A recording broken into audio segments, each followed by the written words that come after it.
Good morning, and thank you for being here. My name is Maury Litwack, and I'm the Managing Director of Public Affairs for the Orthodox Union, the nation's largest Orthodox Jewish umbrella organization. It's an honor to be with you all here in the Museum of Jewish Heritage.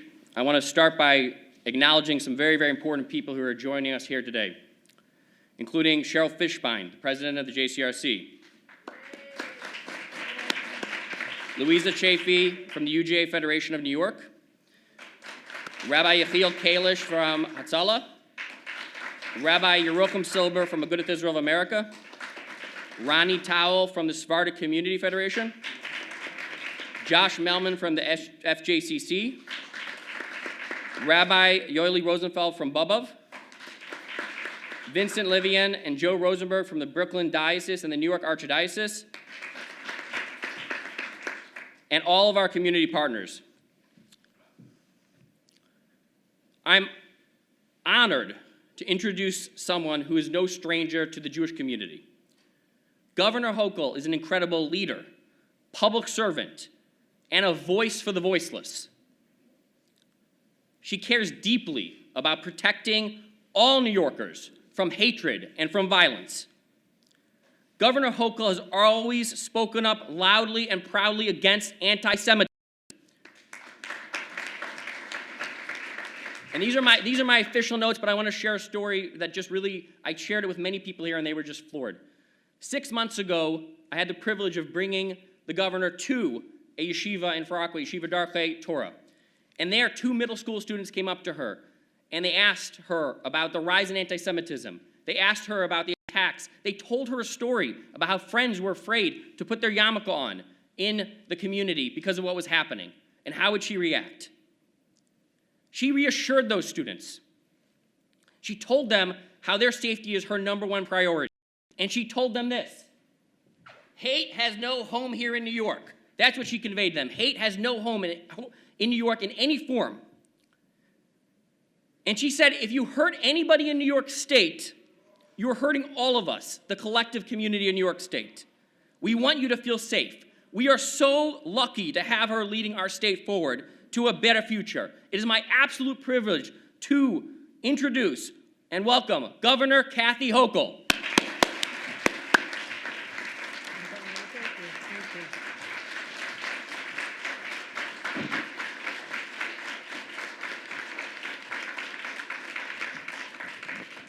Good morning, everyone. It's so great to see you this beautiful day that brings us to this place to talk about some topic that is painful, but also there is a side that is hopeful. And this gathering here is what gives me hope, to people who stand united in one cause, and that is to stamp out hate and let people know, like the young children I spoke to. And I have to tell you, Maury, thank you for mentioning that. I was thinking about that as I was coming to the city this morning. I was wondering how they're doing, because they were so afraid of just walking down the street wearing a yarmulke to school. And the young person said to me, we are told that we shouldn't do this anymore because that might inspire someone to hurt us. And I said, no, young man, this is your opportunity to stand proud. This is your chance to honor the legacy of those who came before, who did resist, because resistance people who resist refuse to succumb to victimhood. I don't want you to grow up to be a victim. I want you to grow up to be strong and proud. You continue to wear that every single day, and I will protect you. So that is what this is all about, protecting the people of today, the children of tomorrow, and for generations, to give a statement of our priorities. And Maury, thank you for bringing me to places where I have a chance to have those encounters long before I became governor. I've been doing this for many, many years. My time in Congress, standing up strong for the people of Israel, standing up for the people of this state, and as lieutenant governor, visiting every borough and every part of the state where people gather and have the right to worship and to live the lives that they choose to. I'm also so happy to be here at this place. I've been here many times, many events, and there are some individuals I want to recognize. Jack Klieger, the president and CEO of the Museum of Jewish Heritage. Thank you, Jack, for all you've done. Let's give Jack a round of applause. Bruce Ratner, the chair of the board, the Museum of Jewish Heritage as well, and B.J. Jones, the president and CEO of the Battery Park City Authority. And I have to give a special shout out to my friend Patty Kenner, who's brought me to, hi Patty, I didn't see you over there. We've been at the luncheons. You had me do video announcements during the pandemic and made sure that I know the story as well as my own. And I feel I do through your guidance and the way you put your efforts into creating film and plays and ways that we can tell the story. And I diverge 1 second, but I was up in Sackett's Harbor. And that is a place where people came to who had no home during World War II, refugees fleeing oppression in Nazi Germany. And they came to this little tiny community up on Lake Ontario, and there's memorabilia of the first families that came here and eventually became assimilated into society, a reminder of the capacity we have for love for people who've been oppressed. And that is what we're going to convey here today with this event and my announcements. I don't do this alone. I do this with incredible partners, and I want to thank the elected officials who are here today, starting with my Lieutenant Governor, an extraordinary leader already. I want to thank Brian Benjamin. He is passionate about these issues, as we all are, but thank you for all you do for us, Lieutenant Governor. You've been a dynamic partner. Another great champion for all of us here in the Borough of Manhattan, Gail Brewer. Thank you for your friendship, many, many years supporting me, supporting our joint causes, and you're truly a consummate public servant. Also, our Assembly member, Representative Sarah Yulin New, is here as well. Assembly member Yulin New. Assembly member Nili Rozak has joined us. Assembly member, great to see you again. And Assembly member Simcha Eichenstein is here as well. We'll be hearing from her. And we'll be joined by State Senator Brian Kavanaugh. You know, this place is a stark reminder of what happens when hate goes unchallenged. The history is long, the history is sad, the history is painful. And as someone who actually spent some time visiting concentration camps and other places where atrocities occurred, it's still almost unfathomable to us today in 2021 to think that there are still seeds of hate. And what we learned from way back, earlier in the past century, is if those seeds are not destroyed and crushed early before they bloom even further, then you have much worse to deal with. I sometimes feel those seeds are starting to grow. And I see that when I know of the fear that people have of being physically assaulted when they're walking down the street, whether they're someone of the Jewish faith, someone who's Asian American walking down in a subway, knocked over, African Americans still subjected to hate crimes. But as the leader of this state,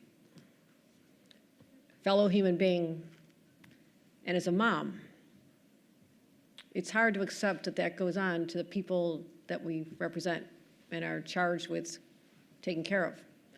So it can be emotional sometimes to think of what someone like that little boy had to think about as he was going to school. Is he going to be okay? Or an elderly Persian in Chinatown afraid to take the subway. I heard so many people say they're afraid to go get vaccines because they'd have to get on a subway and they're afraid of being assaulted in this very city. That is not the city of New York or the state of New York that we cherish. And all of us have the power now to eradicate that by standing up and standing strong and calling out hate wherever it rears its ugly head.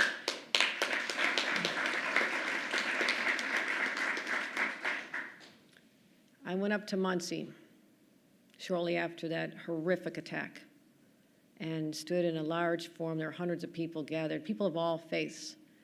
And as sad as the occasion was to honor the people that were slaughtered during their Hanukkah celebration, it also did give me a sense of optimism and hope of what we can accomplish together. And I know there's a role for people to play. Everyone has to play.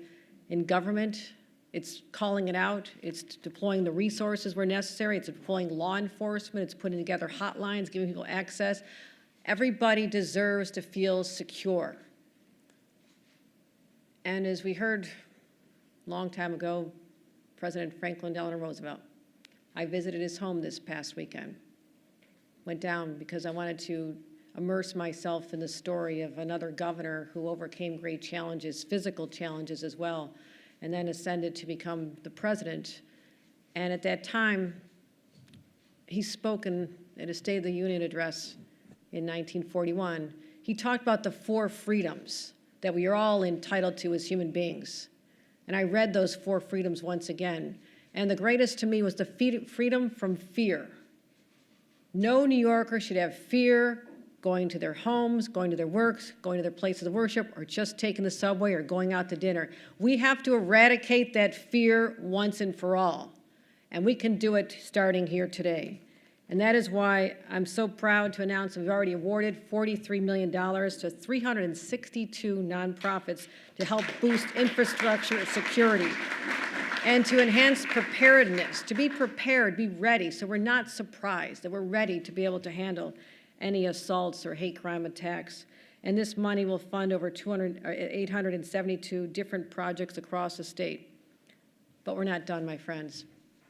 I'm here to announce we're making an additional $25 million available through the Division of Criminal Justice Services that will support another 800 projects across the state. It's starting now. We'll get that money out. We'll get it where it's needed. Also, to solve a problem, you have to be able to quantify it, to study it, to find out where it's most pervasive. And that's why we're also launching today an online reporting system for people who've experienced this. And I spoke to many people who have been subjected to these attacks and the fear they have. There is a sense of shame and embarrassment, and people don't want to come forward and tell what happened to them. So we want to make sure that there is a secure place where they can express what happened, so we can have resources deployed to that community immediately to have a visual presence that says that is not accepted here. You cannot get away with that here in the state of New York. And we have a website. Any person who says who believes they're a victim of a hate crime should visit ny.gov/hatehasnohome to report your incident. I wanted to say one more thing. This stops now.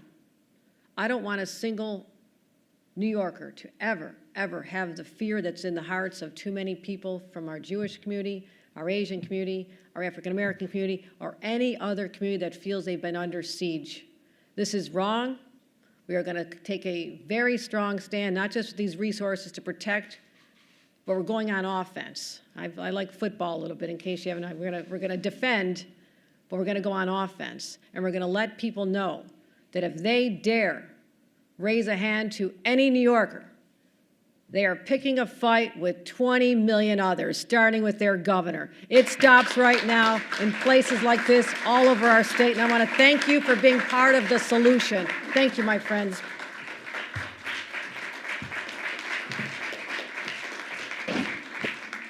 Please welcome Manhattan Borough President Gail Brewer.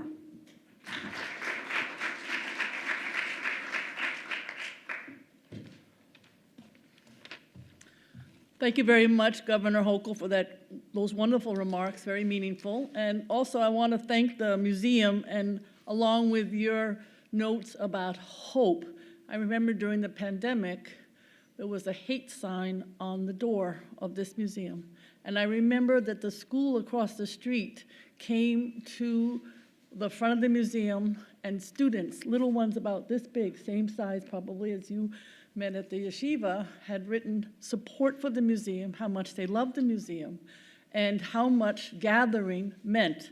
And for all of us from the museum, from the community, this was a hopeful, although it started with a horrible hate sign, it was in what you were stating, Governor, the kind of futuristic gathering that we all needed at that moment. It was right in the middle of the pandemic. So when I'm here at this museum, I've been in this room many times, but that rally was particularly meaningful, and certainly along your remarks. I want to thank you for that funding, because anti-hate has no place, but the groups in this room and elsewhere who fight it need that support. That's the kind of support that we need in order to make New York safer.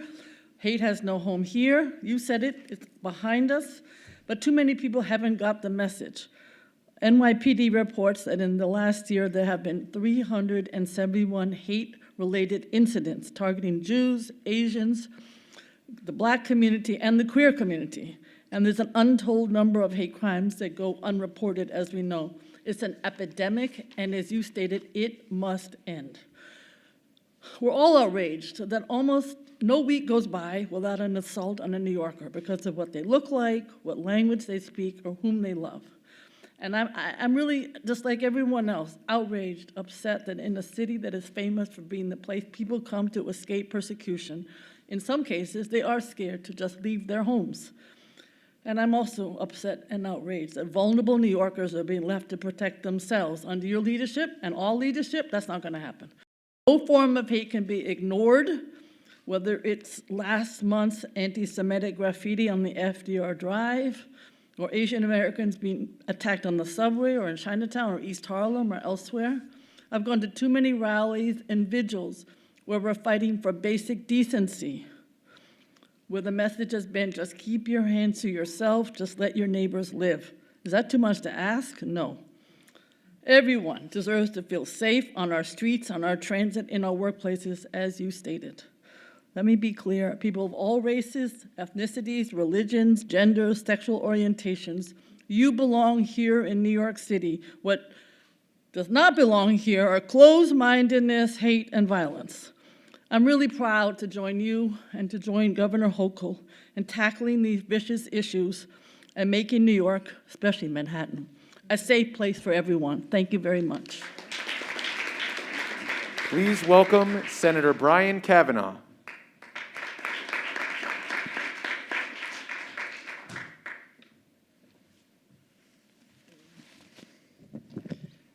Thank you. It's always wonderful to follow our great borough president, Gail Brewer. I also got my start in working with elected office officials as Gail's chief of staff. And it is great. I've had the opportunity to congratulate and thank our new governor personally, but I think this is the first time I've had the opportunity to do it from a podium in her presence. But really, in a very short time, she really has demonstrated an extraordinary ability to understand what this state needs to move forward, certain things that need to be changed about the way our state government has been working, but also to get in and really begin to serve the people of this state with the resources that we need in our communities. And it's also great to see my former Senate colleague, who is now, we've installed in the executive branch, out of the legislative branch. It was a great friend and a great ally, and to continue his extraordinary work. And it's great to be here at this particular museum on this particular day for this particular cause. I'm very proud to represent this community in the Senate. I am especially proud to represent this institution, which has done a wonderful job of conveying, first of all, the critical importance of remembering what happened generations ago, but what is still all too real throughout our world, the anti-Semitism, the hatred, the violence, the horrific events of the past, but also has been a great convener of people who want to understand the meaning of that, and has also been very welcoming of people not just of Jewish heritage, but really people of all backgrounds. So this is a wonderful institution. This is a great place to be making this particular announcement. And the work that we're talking about here, which we've been working on for a number of years to make sure that our community organizations have the resources they need to keep people safe and have the resources they need to convene the representatives of their community, to give people a sense of place and a sense of belonging in their own communities, and to fight the scourge of hatred, making sure that we as a state as a whole make a clear statement as we are today, but also make sure that individual organizations, thousands of individual organizations that have the credibility, that have the connections, that have the resources in their own community, have additional resources through our work at state government. So I'm very proud to join this announcement. I'm very proud to work with our governor and to commit to continuing to work on these issues. And I'm very proud of the work that we're announcing today. So thank you very much. Please welcome Assemblymember Yuleen New.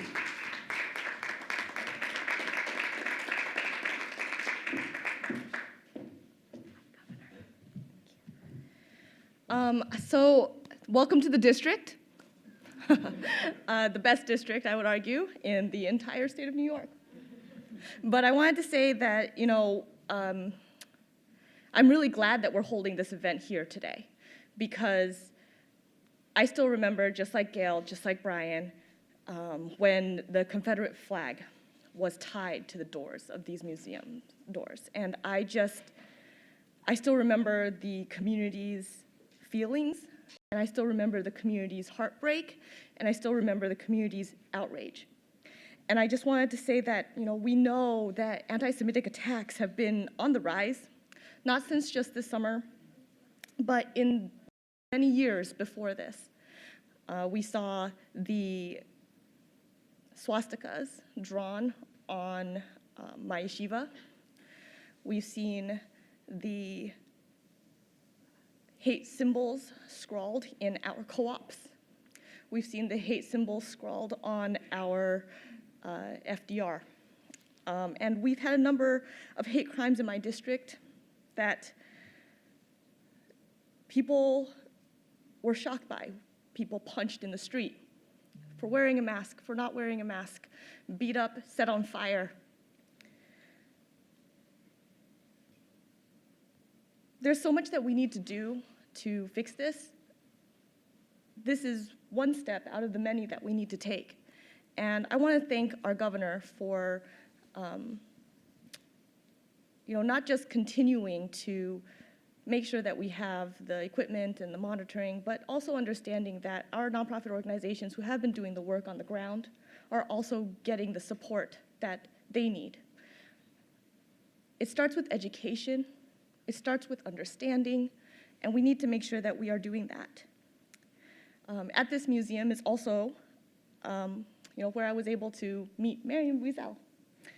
And it was interesting because at that time, she told me to look at a couple of quotes that her husband, Eli, had made, and we were reading Night together. And wanted to just end with this quote, which is that no human race is superior, no religious faith is inferior, all collective judgments are wrong, only racists make them.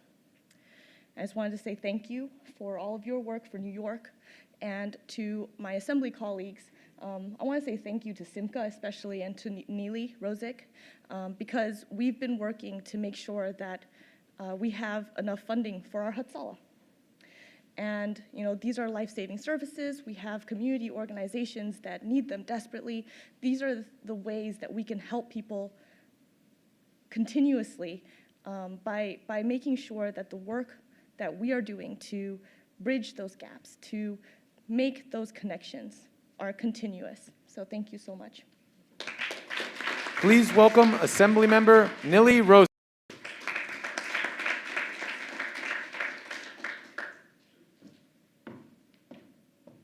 Thank you, Governor. Thank you, Lieutenant Governor, for doing this today and gathering us at this wonderful museum. Thanks to Jack for hosting us.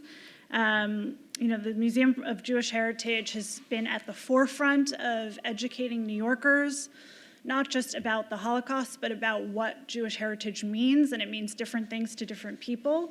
And I really appreciate all of the work that you and your staff have done. It's been incredible.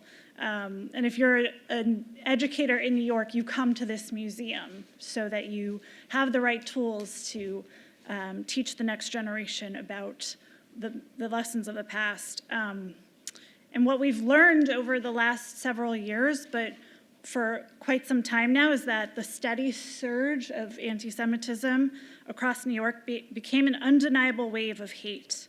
And we know that there's no room for complacency. Year after year, many of my colleagues and I would write to state agencies saying, you have to report on hate crimes. You're not reporting them fast enough. And we were met with silence. And so I'm so grateful that we're gathered here today to do this. And that's why I commend Governor Hochul for taking these steps, not just on the funding, but to address hate crimes in real time across New York so that we actually know what's going on in communities across New York. This new security funding and the reporting hand in hand will go a long way to keep New Yorkers safe. And we're going to keep taking action in communities across New York, together, standing shoulder to shoulder, because it takes all of us in this fight, and that's certainly something that you've been at the forefront of. So I really commend you for this announcement today. Thank you so much. Please welcome Assembly Member Simcha Eichenstein.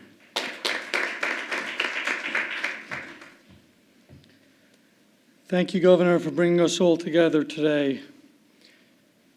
We look forward to working with you, and I'm confident that you will continue serving New York with great distinction and accomplish great things for the people of our state. As a grandson of 4 Holocaust survivors, I not only understand the danger and the ugliness of hate crimes, I also recognize the unfortunate trajectory which can occur if not properly addressed. We gather here this morning at the Museum of Jewish Heritage, which documents the story of the Holocaust, as well as the period that led up to the Holocaust. We all know the history. The Holocaust did not begin with concentration camps, nor did it start with gas chambers. The Holocaust began with what you might consider the small stuff: vandalism, discrimination, graffiti sprayed on houses of worship, broken windows, random physical attacks, name-calling, and so on. When these despicable acts were not properly addressed, when nobody called out the perpetrators, when nothing was done to protect the victims, that's when the attacks continued and grew into what we now know, the greatest crime against humanity in modern history. This should not and will not ever happen again. Just a few weeks ago, the FBI released their 2020 hate crime statistics, which showed that overall hate crimes has gone way up. But anti-Semitic hate crimes made up 57% of all hate crimes last year. This should serve as a wake-up call to all of us. So I'd like to take a moment to express my appreciation to Governor Hochul for recognizing the importance of this serious issue, protecting vulnerable communities, and making it a priority. I want to be honest. Over the past couple of years, we've been trying to get some of these funds prioritized.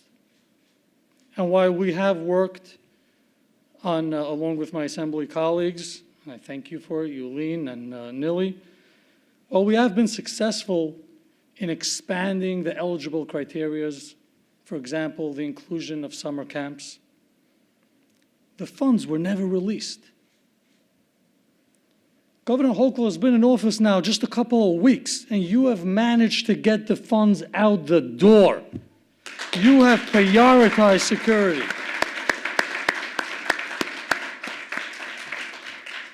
So thank you, Governor Hochul. The Securing Communities Against Hate Crimes program, as well as the newly announced funds, will now be distributed to protect our communities against acts of hate, all hate, and to boost security at New York schools, daycare centers, cultural museums, sleepaway camps, day camps, at risk of being targeted because of their ideology or beliefs. So let's all work together to fight the good fight against all hate, discrimination, racism, and anti-Semitism. There's simply no place for hate in this state. Thank you, Governor. Thank you, Lieutenant Governor. Thank you. That